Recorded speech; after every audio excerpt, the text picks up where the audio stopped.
Hello students, आज की इस वीडियो में हम साहित्यिक स्रोत को देखेंगे कि भारतीय इतिहास जानने में साहित्यिक स्रोत अपनी क्या भूमिका निभाते हैं। उसी के बारे में पढ़ेंगे आज। तो चलिए देखते हैं। साथ ही साथ ये भी डिस्कस करेंगे कि साहित्यिक स्रोत क्या है, ये कितने प्रकार के होते हैं। तो चलिए देखते हैं।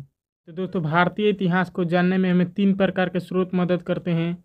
पहला हो जाता है हमारा पुरातात्विक स्रोत, और दूसरा हो जाता है विदेशी यात्री, तथा तीसरा हो जाता है साहित्यिक स्रोत। तो आज के इस वीडियो में हम साहित्यिक स्रोत को देखने वाले हैं, और पुरातात्विक स्रोत और विदेशी यात्रा के स्रोत ये आने वाली वीडियोज में हम कवर कर लेंगे। तो चलिए देखते हैं कि साहित्यिक स्रोत क्या होते हैं। ये जानते हैं साहित्यिक स्रोत क्या होते हैं। तो वे सारी लिखित जानकारियाँ, लिखी गई जानकारियाँ जिनसे हमें प्राचीन भारत के बारे में पता चलता है, उसे हम साहित्यिक स्रोत कहते हैं।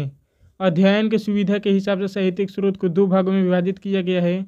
यानी कि प्राचीन इतिहास में जो भी जानकारी लिखी गई है, अब चाहे वो वेद हो या वेदांग हो या फिर कुछ भी हो, जिनसे हमें भारतीय इतिहास के बारे में जानकारी मिलती है, लिखी गई जानकारियाँ, उसे हम साहित्यिक स्रोत कहते हैं। चाहे गुफा पे कोई लेख लिख दिया गया हो, चाहे कोई लिपि हो जिसे पढ़ा जा सका हो और उसे जानकारी मिलती हो प्राचीन इतिहास के बारे में, तो उसे हम साहित्यिक स्रोत में रखेंगे।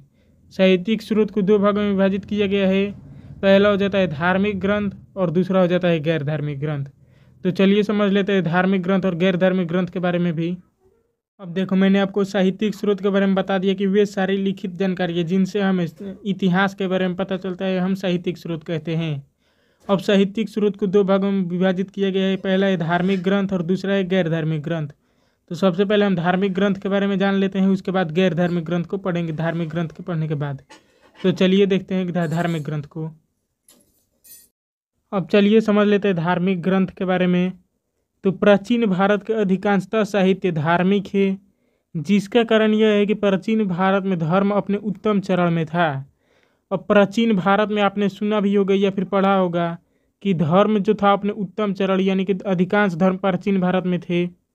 धार्मिक ग्रंथ से हमें इतिहास के सामाजिक, आर्थिक और राजनीतिक इतिहास के बारे में जानकारी मिलती थी। अब चलिए देखते हैं कि धार्मिक ग्रंथ के कितने भाग हैं। जैसे साहित्यिक स्रोत के 2 भाग हैं, धार्मिक ग्रंथ और गैर धार्मिक ग्रंथ, उसी प्रकार अब धार्मिक ग्रंथ के भी 2 भाग होते हैं, ब्राह्मण ग्रंथ और गैर ब्राह्मण ग्रंथ। चलिए देख लेते हैं उसे भी। धार्मिक ग्रंथ के 2 भाग हैं, ब्राह्मण ग्रंथ और गैर ब्राह्मण ग्रंथ। ब्राह्मण ग्रंथ के अंतर्गत वेद, उपवेद, वेदांग, पुराण, उपनिषद, महाकाव्य इत्यादि चीज़ें आते हैं। और गैर ब्राह्मण ग्रंथ के अंतर्गत जैन ग्रंथ और बौद्ध ग्रंथ आते हैं। तो पहले ब्राह्मण ग्रंथ को देख लेंगे। ब्राह्मण ग्रंथ के वेद, उपवेद इत्यादि चीज़ों को देख लेते हैं, उसके बाद गैर ब्राह्मण ग्रंथ की तरफ बढ़ेंगे। तो चलिए देख लेते हैं ब्राह्मण ग्रंथ को।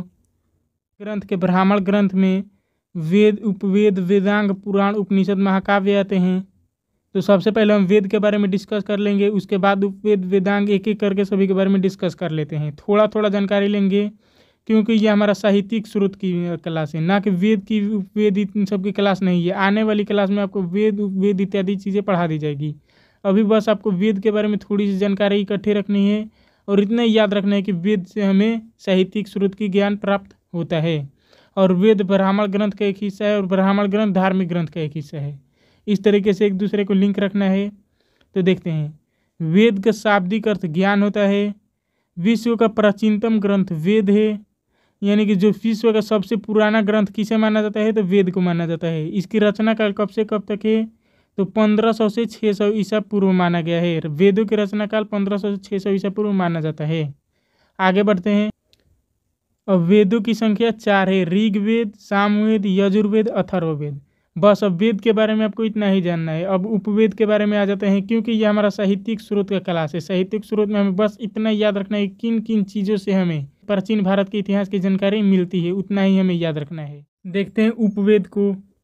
तो वेदों में छूटी हुई जानकारियों को लिखने के लिए उपवेद की रचना की गई।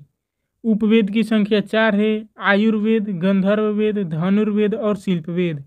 यानी कि जो देखो, वेद की जब रचना हो रही थी तो जरूरी नहीं ना है कि एक ही बार में रचनाकारों को सभी चीज़ें याद ही होगी लिख देंगे। अब जो याद था वो लिखे, और जो नहीं याद था वो बाद में उपवेद के रूप में उन्हें भी संकलित किया गया। तो उन्हें उपवेद कहा गया जो चीज़ें बाद में लिखी गई, और जो चीज़ें पहले लिख दी गई उन्हें वेद कहा गया। अंक को देखते हैं। तो वेद और उपवेद को भली भांति समझने के लिए वेदांग की रचना की गई। वेद और उपवेद को भली भांति समझने के लिए किसकी रचना की गई, तो वेदांग की रचना की गई थी। वेदांग की संख्या 6 है। शिक्षा, कल्प, व्याकरण, निरुक्त और छंद, इसे आपको याद रखना है कि वेदांग की संख्या कितनी है, तो 6 है। ऑब्जेक्टिव में कभी कभी पूछ लिया जाता है। तो चलिए अब आगे बढ़ते हैं। अगला है हमारा पुराण। तो पुराण के बारे में समझ लेते हैं। तो पुराण का अर्थ होता है प्राचीन। पुराण का अर्थ प्राचीन होता है। आदिकाल से गुप्त काल तक की जानकारी हमें पुराण में प्राप्त होती है। पुराण में आदिकाल से लेकर, यानी कि जब मानव आदिकाल में जो आदिमानव जैसा जीवन जीता था तब से लेकर गुप्त काल तक की जानकारी हमें पुराण में प्राप्त होती है। पुराण की संख्या 18 है, किंतु इतिहास के दृष्टिकोण से विष्णु पुराण, वायु पुराण, अग्नि पुराण और ब्राह्मण पुराण को ही महत्वपूर्ण माना गया है। अब जैसा कि दोस्तों मैं आपसे बार बार बता रहा हूँ कि ये साहित्यिक स्रोत का वीडियो है, इसमें इन सब के बारे में डिटेल में आपको नहीं मिलेगी। इन सब के बारे में बाद में डिटेल वीडियो अपलोड हो जाएगी। आपको बस इतना याद रखना है कि इतिहास, प्राचीन इतिहास के बारे में हमें जानकारी कहाँ से मिलती है। तो पुराण खत्म हुआ। अब देखते हैं अगला टॉपिक है हमारा उपनिषद। तो देखते हैं। उपनिषद का अर्थ होता है समीप बैठना। गुरु के समीप बैठकर ज्ञान प्राप्त करना क्या कहलाता है, तो उपनिषद। उपनिषद में कंठो उपनिषद, मुंडको उपनिषद, तैत्तिरीय उपनिषद सर्वप्रथम है। उपनिषद के ये सभी प्रकार है। कंठो उपनिषद, मुंडको उपनिषद, तैत्तिरीय उपनिषद सर्वप्रथम है। तो चलिए अब आगे बढ़ते हैं। अगला टॉपिक है हमारा महाकाव्य। तो महाकाव्य के अंतर्गत रामायण और महाभारत को रखा जाता है। महाकाव्य के अंतर्गत किसे किसे रखा जाता है, तो रामायण और महाभारत को ही हम महाकाव्य कहते हैं। तो रामायण की रचना हमारा वाल्मीकि और महाभारत की रचना वेद व्यास ने की। रामायण और महाभारत के रचनाकार पता चल गए। महाकाव्य ऐतिहासिक घटनाओं का स्थूल रूप है। महाकाव्य से ऐतिहासिक घटनाएं के बारे में पता चल जाती थी कि कब कैसी घटना हुई थी। हाँ तो फ्रेंड्स, यहाँ तक था हमारा ब्राह्मण ग्रंथ। अब ब्राह्मण ग्रंथ के बाद देख लेते हैं गैर ब्राह्मण ग्रंथ, यानी कि धार्मिक ग्रंथ का दूसरा टॉपिक गैर ब्राह्मण ग्रंथ। अगला देख लेते हैं। तो गैर ब्राह्मण ग्रंथ के अंतर्गत जैन ग्रंथ और बौद्ध ग्रंथ को रखा गया है। तो देख लेते हैं चलिए कि जैन ग्रंथ और बौद्ध ग्रंथ क्या होता है। पहले जैन ग्रंथ के बारे में डिस्कस करेंगे, उसके बाद बौद्ध ग्रंथ के बारे में डिस्कस करेंगे। तो देख लेते हैं जैन ग्रंथ को। आइए समझ लेते हैं जैन ग्रंथ के बारे में। तो जैन ग्रंथ से हमें जैन धर्म के बारे में पता चलता है। जैन साहित्य, ये जैन ग्रंथ को आगम कहा जाता है। जैन साहित्य, ये जैन ग्रंथ को आगम कहा जाता है। आप चिंता मत कीजिए, आगे आपको जैन धर्म और जैन साहित्य इन सभी के बारे में पढ़ाई जाएगी।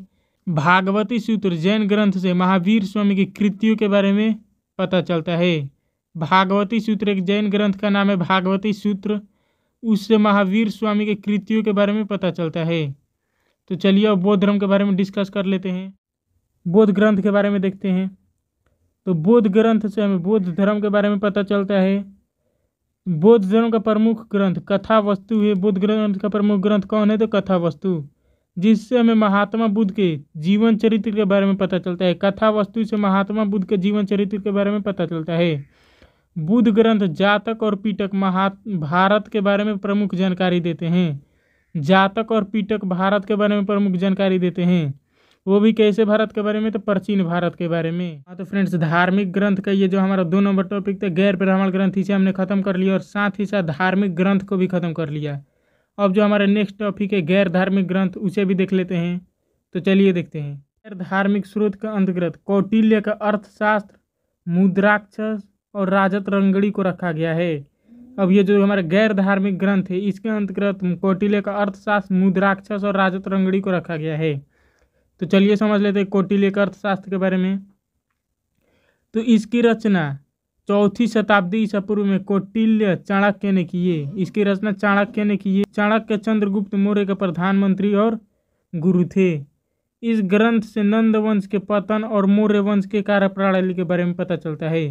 ये चाणक्य थे, ये कौन थे, तो चंद्रगुप्त मौर्य के गुरु थे। और इस ग्रंथ से हमें नंद वंश के पतन और मौर्य वंश के कार्यप्रणाली के बारे में पता चलता है। आगे बढ़ते हैं। अब चलिए फ्रेंड्स, आगे बढ़ते हुए हम देख लेते हैं गैर धार्मिक ग्रंथ के मुद्राक्षस और राजत रंगड़ी को।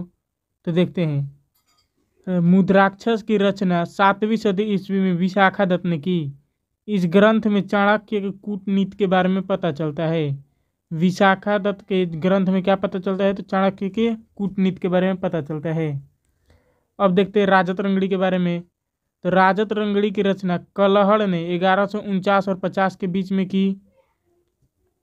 इस ग्रंथ से कश्मीर के इतिहास के बारे में पता चलता है। कश्मीर के इतिहास से किस ग्रंथ से पता चलता है, तो कलहड़ के राजत रंगड़ी से कश्मीर के इतिहास के बारे में पता चलता है। फ्रेंड्स, यहीं तक था आज का हमारा वीडियो पसंद आए तो वीडियो को लाइक कर, चैनल को सब्सक्राइब कर दो और अपने दोस्तों में भी शेयर करें। तो फिर मिलते हैं नेक्स्ट वीडियो में किसी नेक्स्ट टॉपिक के साथ। तब तक के लिए जय हिंद।